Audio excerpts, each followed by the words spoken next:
বিড়ি শিল্প দেশের প্রাচীন শ্রমঘনের একটি শিল্প। জাতির পিতা বঙ্গবন্ধু শেখ মুজিবুর রহমানের হাত ধরে স্বাধীনতা পরবর্তী সময়ে বিকশিত হয়েছিল এই শিল্প। তিনি এই শ্রমঘন শিল্পটি শুল্কমুক্ত ঘোষণা করেন। বর্তমান সারা দেশে প্রায় 20 লক্ষ হতদরিদ্র স্বামী পরিত্যক্তা শারীরিক বিকলাঙ্গ শ্রমিক বিড়ি কারখানায় কাজ করে জীবিকা নির্বাহ করেন।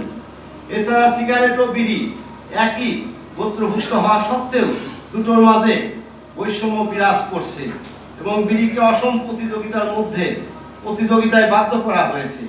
আয়কর আইন 2023 অনুযায়ী বিড়িকে অগ্রিম আয়কর 10% আর সিগারেটের 3%, বিড়ির উপর 10% কর সমন্বয়যোগ্য নয়, কিন্তু সিগারেটের 3% কর সমন্বয়যোগ্য। বিড়ির কর ন্যূনতম কর, কিন্তু সিগারেটের ক্ষেত্রে তা গণ্য হয়নি। আইনের এই বৈষম্য দূর করার বাংলাদেশ বিড়ি শ্রমিক ফেডারেশনের পক্ষ থেকে বিনীত অনুরোধ করছি। প্রিয় সাংবাদিক বৃন্দ, ভারত সরকার বিড়ি শিল্পকে কুটির শিল্প হিসাবে ঘোষণা করেছে। ইন্দোনেশিয়া এবং মালয়েশিয়াতেও হাতে তৈরি বিড়িকে অনুমোদন দেওয়া হয়।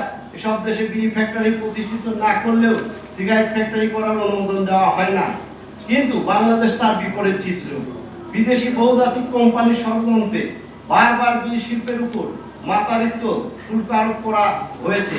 অসম শুল্কের ভারে প্রকৃত রাজস্ব প্রদানকারী বিড়ি মালিকরা কারখানা বন্ধ করতে বাধ্য হচ্ছে। ফলে শিল্পটি আজ ধ্বংসের দ্বার প্রান্তে এসে পৌঁছেছে। সুতরাং বাংলাদেশেও বিড়িকে কুটির শিল্প ঘোষণা দিয়ে প্রাচীন শ্রমঘনের শিল্পকে রক্ষা করা সময়ের দাবি। এছাড়া ক্রমাগতভাবে বিড়ি কারখানা বন্ধ হওয়া, এই শিল্প নিয়োজিত শ্রমিকরা কর্ম হারিয়ে পরিবার নিয়ে মানবতা জীবনযাপন করছে।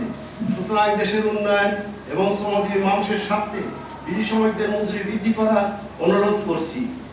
আমাদের দাবিসমূহ: দাবি 1, বিড়ির উপর আরোপিত অগ্রিম 10% আয়কর প্রত্যাহার করতে হবে। দাবি 2, নিম্নতম মজুরি বোর্ডের মাধ্যমে বিড়ি শ্রমিকদের বর্তমান বাজার অনুযায়ী মজুরি ঘোষণা করতে হবে। 3, বিড়ি শিল্পকে কুটির শিল্প হিসাবে ঘোষণা করতে হবে। 4, বহুজাতিক কোম্পানি নিম্ন স্তরের প্রতি প্যাকেট সিগারেটের মূল্য 45 টাকা থেকে 65 টাকা বৃদ্ধি করতে হবে। সুপ্রিয় বন্ধুগণ, জাতির জাগ্রত বিবেক হিসাবে আপনারা অতীতেও আমাদের পাশে ছিলেন, ভবিষ্যতেও পাশে থাকবেন বলে দৃঢ়ভাবে আমরা বিশ্বাস করি। আপনাদের কলম আমাদের রুটি-রুটির সহায়ক ভূমিকা পালন করবে বলে আমরা বিশ্বাস করি। আপনাদের মূল্যবান সময় ব্যয় করে আমাদের বক্তব্য শোনার জন্য পুনরায় আন্তরিক অভিনন্দন ও ধন্যবাদ জানিয়ে শেষ করছি। খোদা হাফেজ। জয় বাংলা, জয় বঙ্গবন্ধু। ধন্যবাদে সভাপতি, বাংলাদেশ বিড়ি শ্রমিক ফেডারেশন।